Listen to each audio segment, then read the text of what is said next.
That's right there.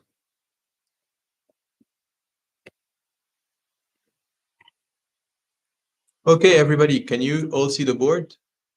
The ones attending virtually?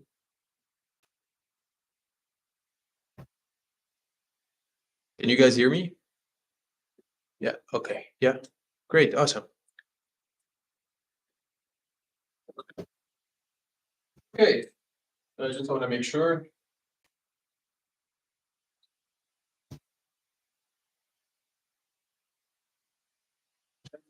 You guys can read this well? Or should I?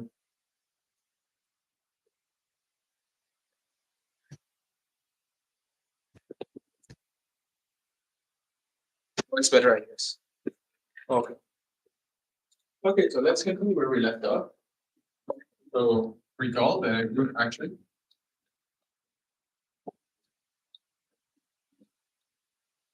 Of G on set S is a function of G cross S that sends a pair GS to G star S, where? Oh, let's show. G star S is equal to S for all S in S, and G1, G2 star S is equal to Q1 star G2 star S for all U into G of all S.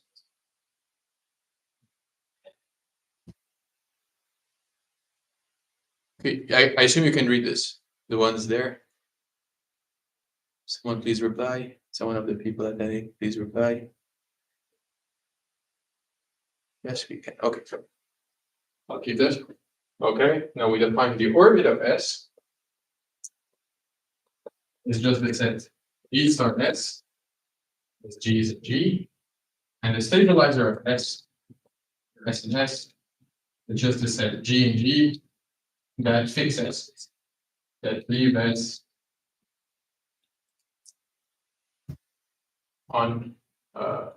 unchanged when you're acting. Now we have seen that the orbit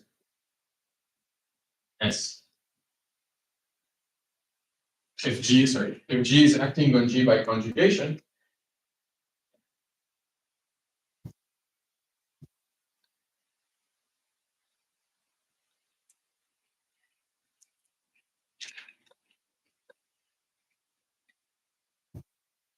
then so basically send G and X, the G star X, the GX the inverse, the orbit of X,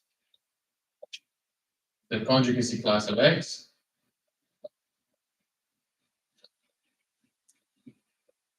and the stabilizer of X is the set G and G that commute with X. So since GX G inverse is equal to X, G and G, so GX is equal to XG. This subgroup, I call it C of X, and C stands for centralizer.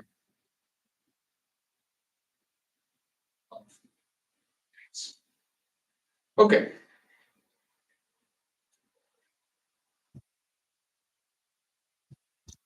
Okay.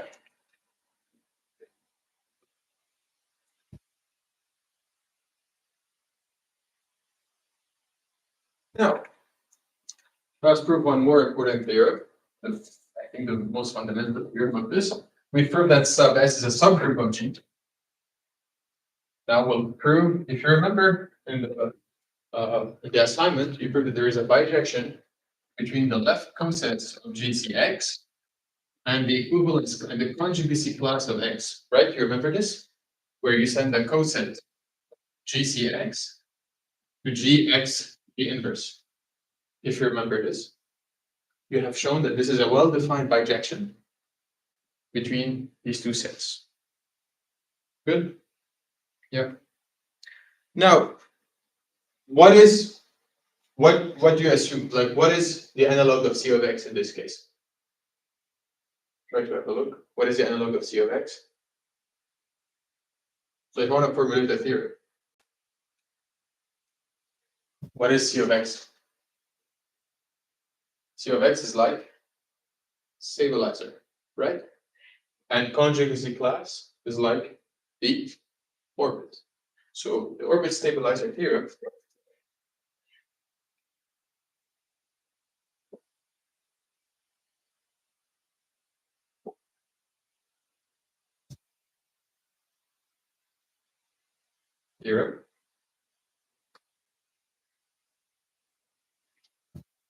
or stabilizer, there exists a bijection. And let x be in S, so let S be in S. A bijection between the cosets of G modulo stab S and the orbit of S. Now, what is this bijection given by? I'll call it F sub S immediately. No, F S just to denote that we're taking stab S. Now I take a coset G stab S. And what do I map it to? In terms of star. This is G star X. What do I map it to here? G star S. Oops, what is happening with the camera?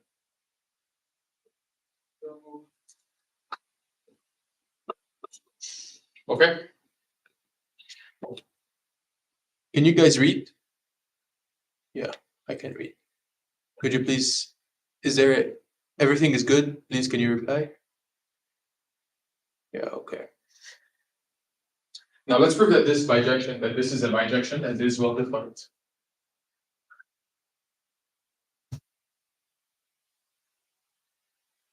Fs is a well defined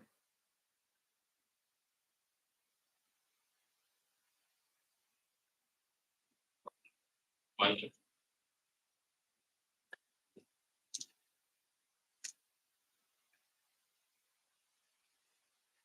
So how do we prove that?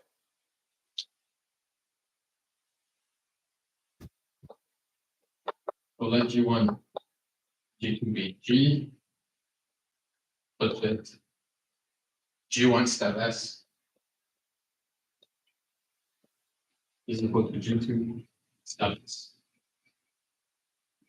What I need to show is that G1 star S is equal to G2 star S, right? Everybody, this is well-defined bijection. See if people have questions. The camera is tweaking. Okay. Am I muted? Oh, no way. No, okay.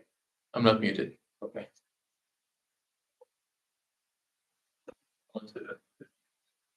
So G1 stab S is equal to G2 stab S. This is equivalent to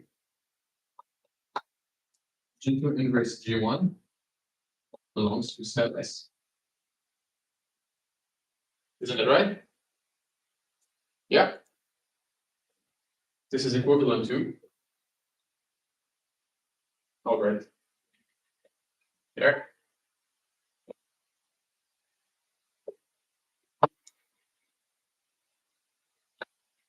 G2 inverse G1 star S is equal to S. Right? Stab S, what is stab S? It's just G and G such that G star S is S. Right?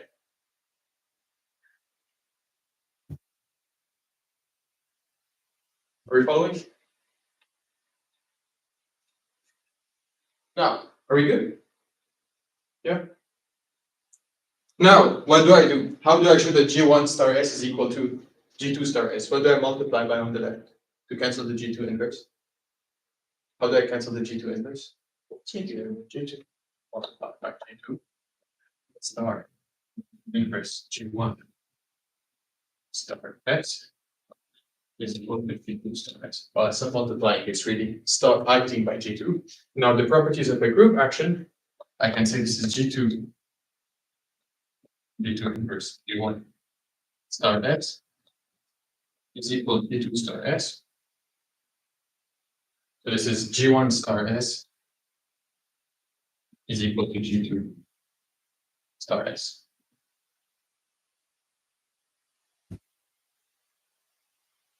From here, if I'm only it. Here, I'll just write implies, and I'll just write implies, and I'll just write implies. Okay, so this shows that Fs is well defined.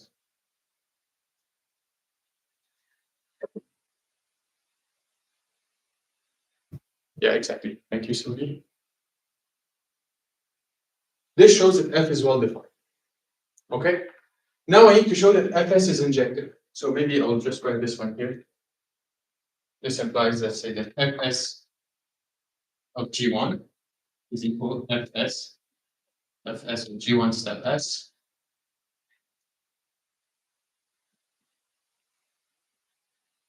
is equal to Fs of G2 step S. Now I need to show that Fs is injective. Now we can do that again.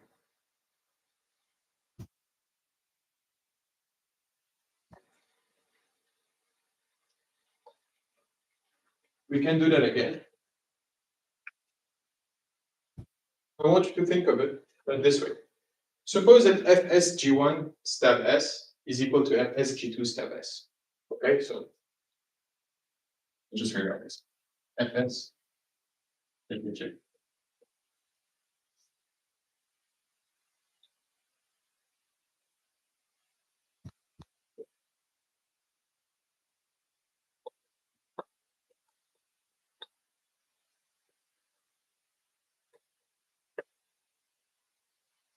I need to get to the conclusion that G1 step S is equal to G2 step S. Right? This is the function. Where's my function? Well, you have it. I need to get to the conclusion that G1 step S is equal to G2 step S. Now, Fs of G1 step S, what is that? This is just G1 star S is equal to G2 star S. What I'm doing here is really reversing the arrows. You will notice that I'm just reversing the arrows and things will work. So what do I do here? How do I get this? What? Yep. Exactly. Let me multiply by G2 inverse. Let me multiply is not a good term, but let me let G2 inverse act. Oops. So far, so good. Now, using the properties of a group action, I could say this is G2 inverse. G1 star S is equal to G2 inverse G2 star S, using the properties of the group action. Great, this one is good. G2 inverse G1 star S. What is G2 inverse G2? Yeah, everybody, G2 inverse G2 is? Yeah, what is it? Identity, right? Yeah. Is equal to the identity in G star S. By the definition of a group action, what is the identity of G star S? How does the identity act on S? It doesn't change S, right? This is just S. So far, so good. Everybody? Now, what does this mean? Well, this means that G2 inverse G1 belongs to step S, because G2 inverse G1 star S is equal to S. So G2 inverse G1 belongs to step S. Right? By definition, what is step S? It's just the set of G's such that G star S is equal to S. Well, so G2 inverse G1 belongs to step S. This means that G2 step S is equal to G1 step S. If you remember the proof of your homework, it's exactly the same. Do you remember this? If you remember this, it's exactly the same. You just change step S into CX, into the centralizer, and you change the star into GX GX. Okay?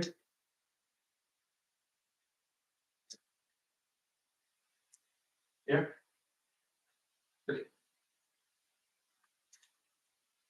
Now, why is Fs surjective? So Fs is injective, Fs is well defined. And why is Fs surjective? This is clear. Fs is surjective. Let S prime belong to orbit S. Then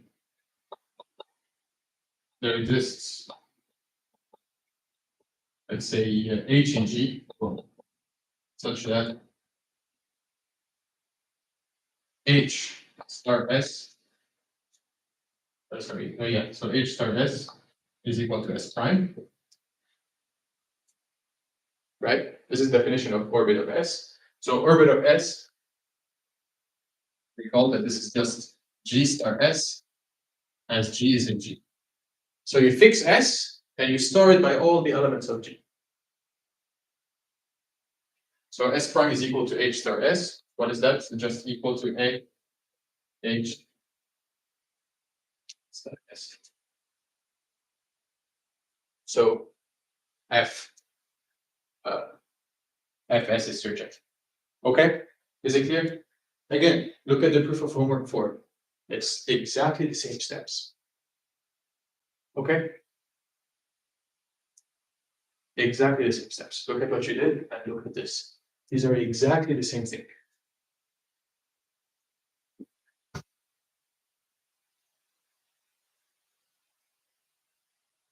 Okay?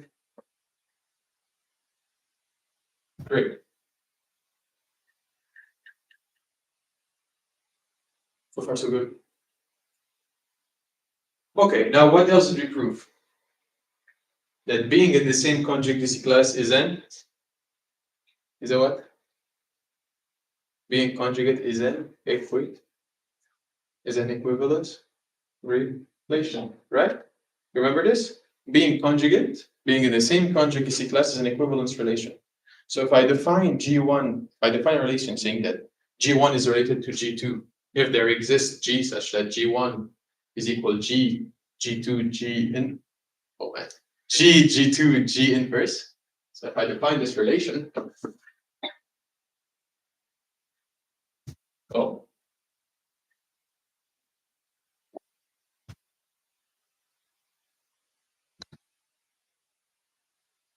G1 is related to G2,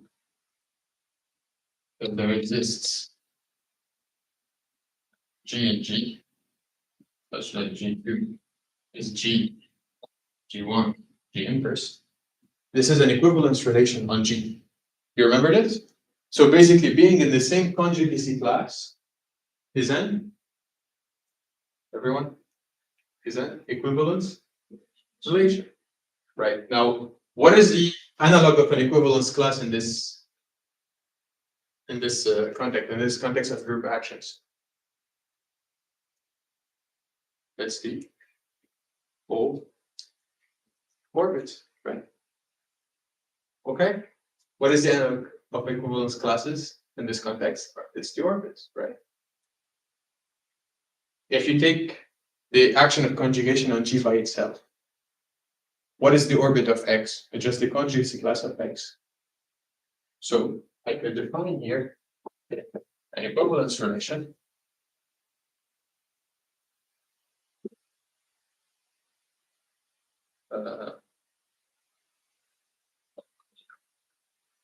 Let's prove, let's proposition S and B partitioned into a disjoint union of orbits. G can be partitioned into a disjoint union of equivalence classes. It's an analog statement. Okay? Let's prove that. To define a relation on S, define following relation S.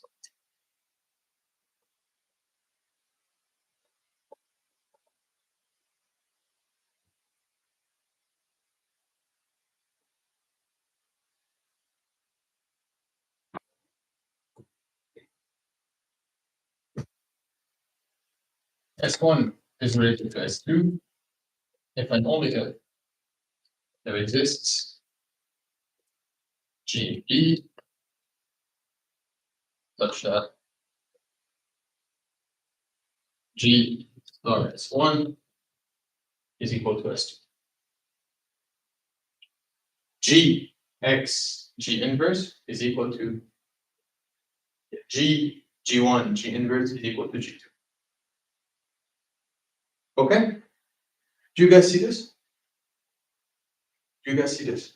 If I let the star be the conjugation, if I let S equal G and the star be the conjugation, this is just the equivalence relation we were working with before.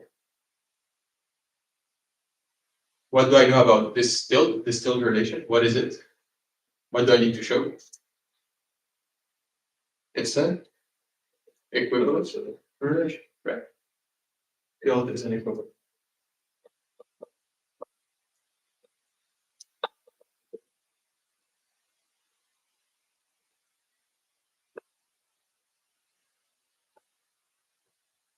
Okay. What do I need to show? What's the first thing I need to show? An equivalence relation. Reflexive.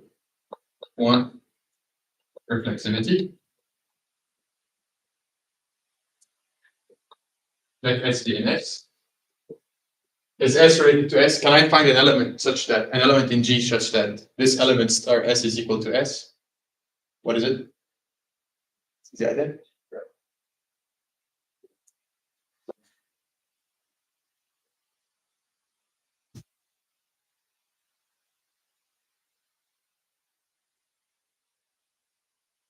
G star S is equal to S. That's reflexivity. Right? Identity X, identity inverse is equal to X. Always keep that conjugation business in your head. Okay? It's more like an analog conjugation, but to another set. Okay? And conjugation S is equal. This is how I say it. Okay, 2. What do I need to show else? Reflexivity. Then what? Symmetry. So let S1 S2 be in S such that S1 is related to S2. Nice. There exists G and G such that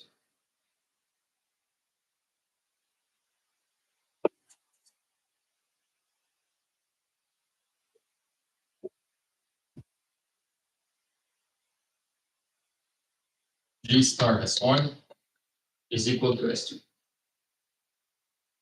Right? Look at the definition. G star S1 is equal to S2. Now, how do I express something star S2 is equal to S1? What do you multiply by? What do you act by? The inverse. The inverse of G, right? So G1, G inverse, sorry,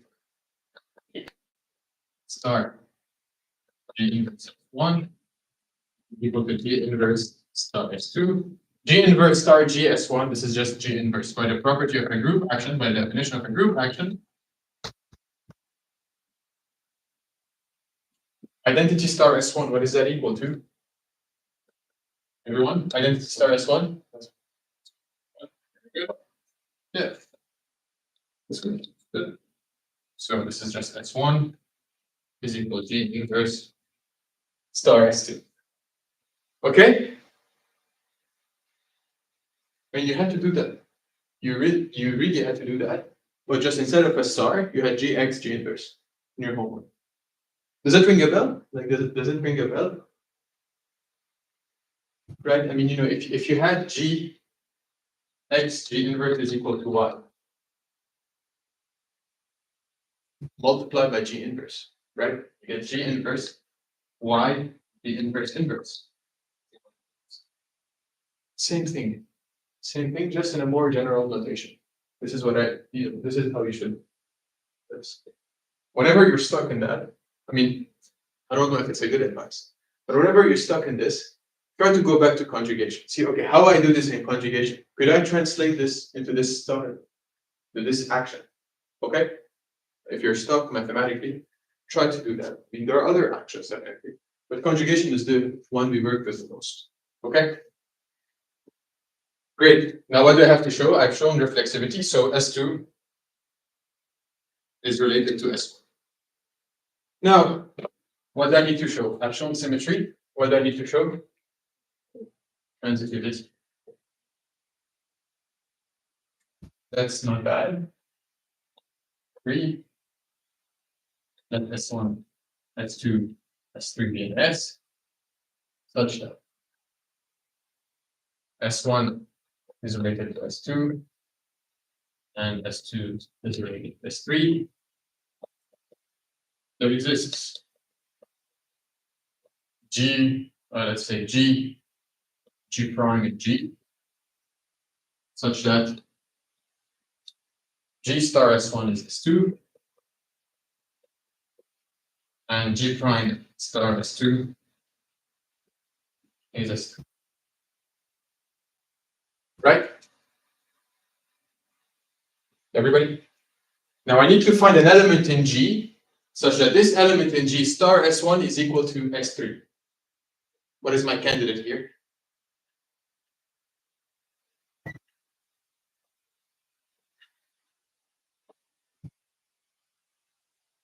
I want something times S1, star S1 give me S3. G prime G, how do you do that? What do you replace? Very good. Replacing S2 by this, by G star S1.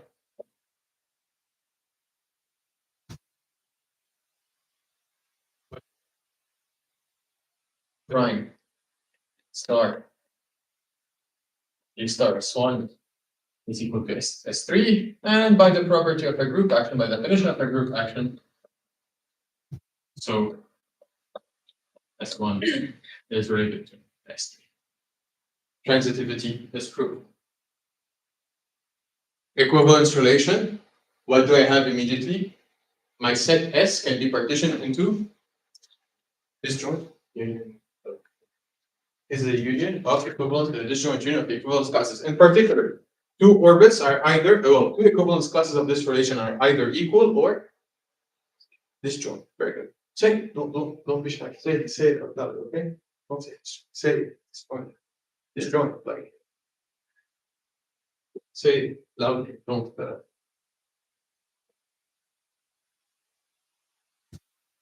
Okay, now you know I haven't proved that the orbits are the equivalence classes, but this is more or less obvious. So the equivalence class of X, the equivalence class of S under the relation tilde is the set S prime in S such that S prime is related to S, right? This is the definition of the equivalence class. Now, what are all the S prime related to S? They're of which form? They're of the form G star S. If S prime is related to S, it means I can write S prime as G star S, right? So this is just, I said, G star S as G, which is just the orbits of S. Whoa, very good. Under the equivalence relation of conjugation, under the equivalence class of conjugacy, the orbits are conjugacy classes. Under the equivalence class of belonging to the same orbit, well, technically to the same orbit, the equivalence classes are the orbits. Very good. Let's see if people have questions.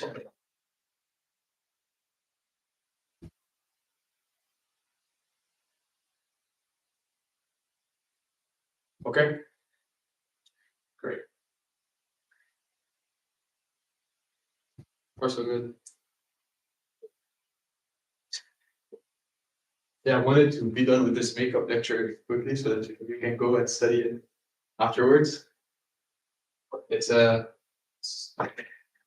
6 to 7. I believe it's still better to have the midterm in class instead of having at night. Anyways, you could have a makeup lecture all the time. Midterm in class. What is it? Okay, are we good? Great. So, well, then let's finish the thing. It's S.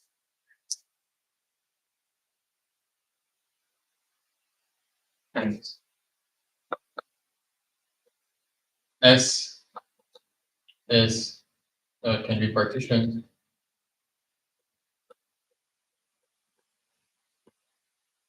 into a disjoint union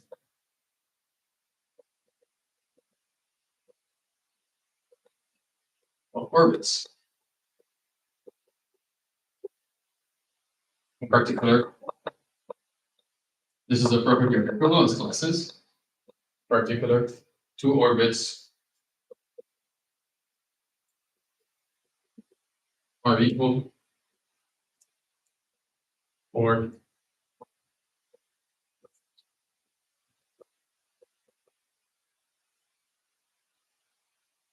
because two equivalence classes are either equal or disjoint.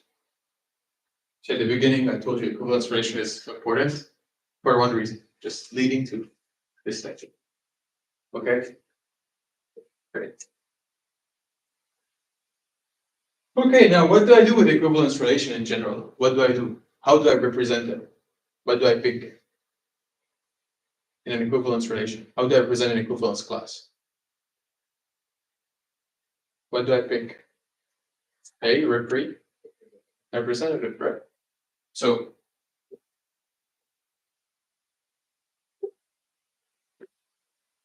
S is a union of orb Si, or Si are representative.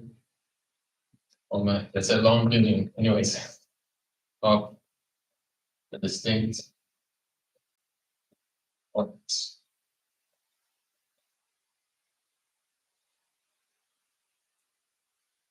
Oh, and my U is that union. This is disjoint union, but it's that. Okay. This U, like, it's mean disjoints. Okay. Have you seen this symbol before? Right. This means disjoint here. This means here. Not necessarily disjoint. Okay. Great. Now, suppose that G is finite. Okay, now the main theorem is the orbit stabilizer theorem is proved. It's the same proof that we have done in the homework with conjugacy classes. Again, I reiterate that. And then it's the same proof we have done for Lagrange's theorem. It's all can be summed up into this thing. We'll see how Lagrange's theorem is implied by this one. Okay. Okay. Now,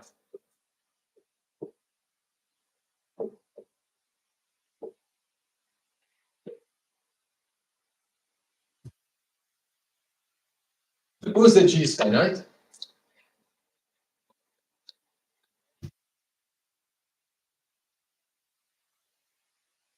That G is finite. And G acts on this.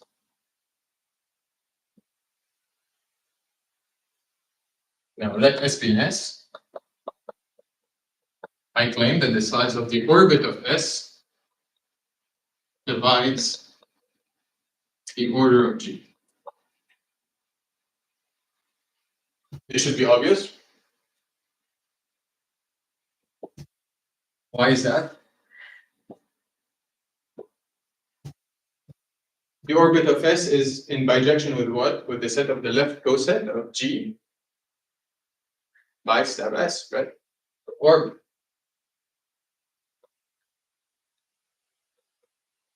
Orb S is equal to the size of G stab S, right? Which divides G. And this gives you that, in particular, if G is a finite group, then all the orbits are finite. Doesn't mean that S is finite, but all the orbits are finite. G is a finite.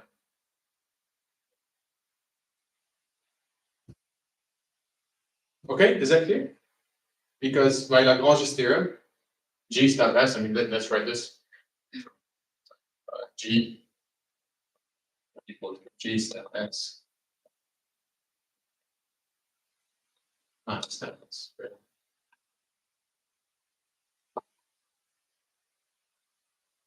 Okay.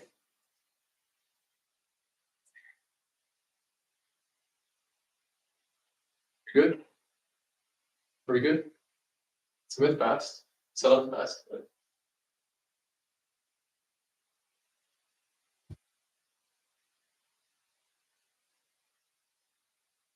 Is this clear?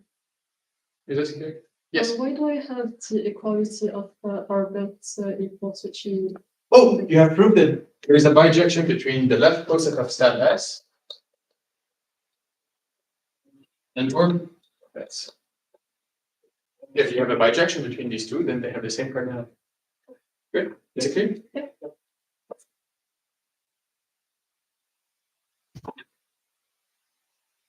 Okay. Now you'll see the power of actions. You'll see them in action. You know what they're capable of.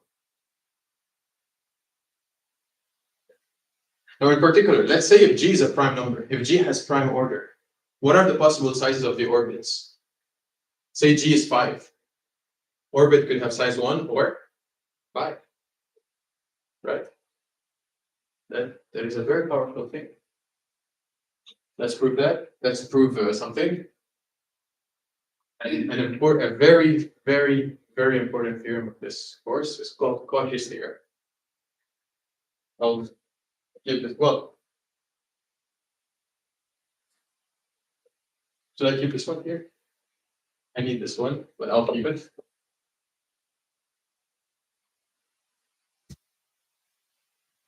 Theorem.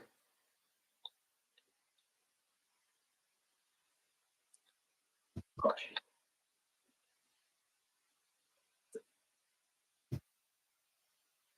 Let G be a group. Let G be a finite group. I think the proof is not due to Cauchy, but finite group. And P, a prime number, dividing the order.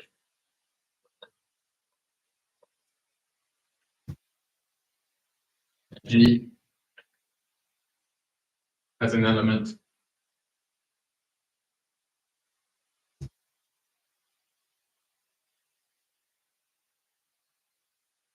I'm not imposing any restrictions on G. If G were cyclic, then that would be obvious, right? We know how to do that. We take a generator and we raise it to the power n over T, where n is the n over P, where n is the order of.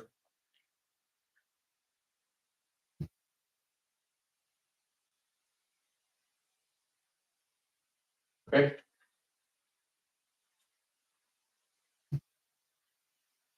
Now, let's prove that.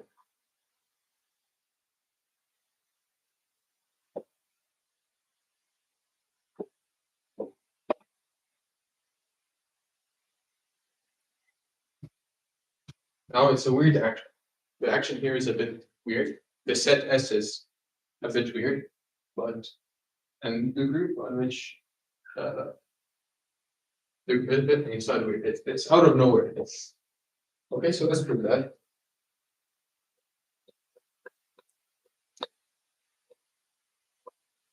Let G, well, let sigma be the permutation 1, 2, 3, P. Okay, you know the permutation 1, 2, 3, 1, 2, 3, 4, 5, yeah. Then, and let H be the cyclic subgroup generated by sigma. H, what is the order of H? What is the order of a P cycle? It's order P. So H, what is the number of elements of H? P. So H So repeat. Okay, now my set S. Let S be the set P tuples in G, like each of these in G. In G to the P, you know, like G cross G cross G cross G. Each xi is in G. Okay. Where x1, well, you know, in G to the P, I'll just use it in the G cross G cross G, right? If the x, each x is in G basically, right? So how many G's do you have? G to the P, right? The Cartesian product, such that x1, x2, xp is, consider this set.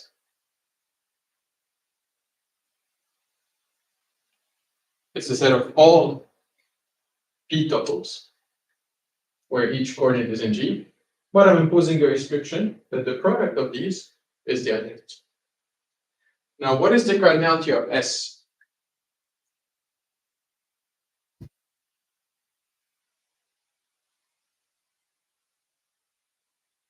What is the cardinality of X? So how many choices you have for X1? G elements, right? Number of G elements. For X2, number of G elements. For X3, number of G elements. Now you're free to choose everything of the XP minus 1. And then XP is determined because XP will just be X1, XP minus 1 inverse. So the cardinality of S is G, the P minus 1 is the number of elements of P, the P minus 1.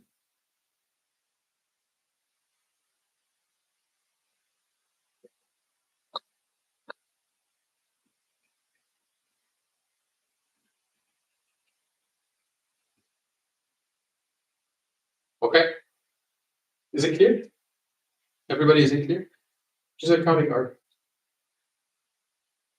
So you can choose, you're free to choose X1, you're free to choose X2, you're free to choose all of them up to XP minus 1. Once you choose all of these, XP is uniquely determined. Okay, now, what do you have to do here? You have to define the action. Define following action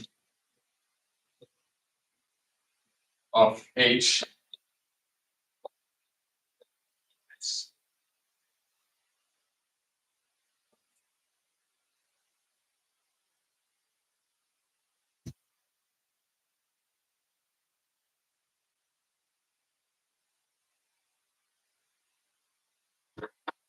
So you take tau in H star X1, XP, and S. And what do you get back? You get X tau 1, X tau 2, X tau 3. Really, so basically, if you let example, this is an S, this is an H, this is an S. I mean, I still have to show this is an S. I mean, I haven't shown really this is an S. I'll show it right now. But let's give an example. So 1, 2, 3 star X1, X2, X3. Where does 1 go to under this one? 2. So this one becomes X. Where does 2 go to here?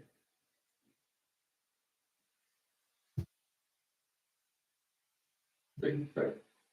So X2 goes to X3. And X3 goes to X1.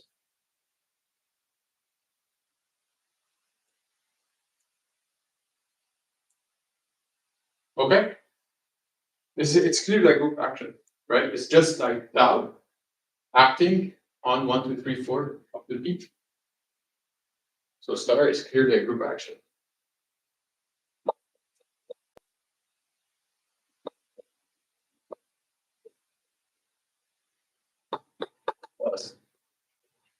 And now notice that if the product of x1, x2, x3 is it equal to the product of x2, x3, x1?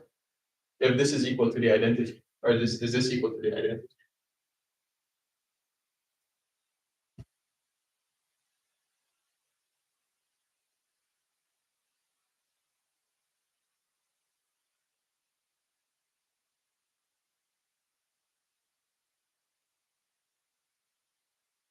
Just need to see if I have the room on one thing.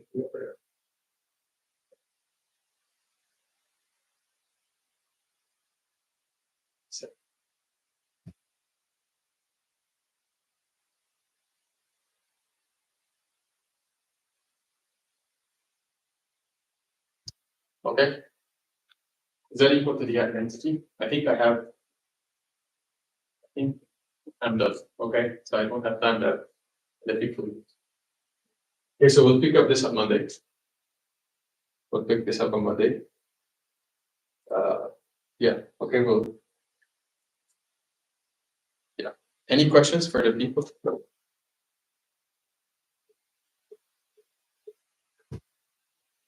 Any questions? Okay. Any questions people here? No. Okay. Great.